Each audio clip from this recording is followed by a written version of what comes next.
Drone crimes have become prevalent issues over the past few years.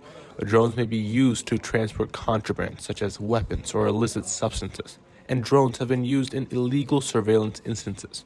As heavy-duty drones become easily accessible to consumers, it is important for counter-drone measures to develop as well to mitigate these dangers. With an increasing number of drone sightings at airports and other restricted airspaces in recent years, a solution must be proposed. After much research and consideration, SCAMS developed an anti-drone turret to combat the use of drones for any illegal purposes in both restricted and militarized airspaces. Our overall goal for the project is to create a proof of concept for idea in order to explore and better tackle the nuisances and danger drones can pose. After multiple interviews with robotic experts and the Bloomfield Hills Police Department, we changed our design philosophy to be more safety-oriented in the real world. Additionally, after interviews with airport workers and research on current issues with drone sightings, we found that drones in airports need to be dealt with immediately. With the various uses for drones, one key concern expressed in our research and interviews with law enforcement was the importance of selective measures. This boiled down to drones potentially carrying packages and the threat such packages might pose from the air or the impact from hitting the ground after being shot down. In order to account for these nuances, we incorporated a human input into our system to assist the turret in shooting down drones which were deemed safe by an expert operator.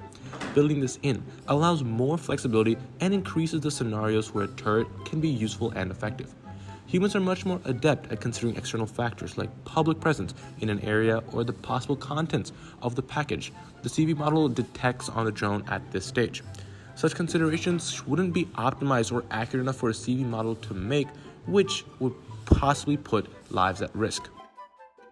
In our simulation, we are accounting for three main possibilities. One is where the turret immediately shoots down a drone if no package is detected by the CV model. The second one is when an operator is prompted by the CV model if a package is detected in order to maintain safety. The operator can deem it safe to shoot down or not. If safe, the turret will then shoot, hopefully taking down the drone, or the drone might escape because of the time difference between the prompt and the response by an operator. This is SCAM's first anti-drone prototype. Now, our system begins with drone detection by our computer vision model. The CV will use the stereo cameras to detect a drone and approximate the distance. With accuracy of 90%, the drone will be the only thing targeted by our model. Animals and helicopters will remain safe.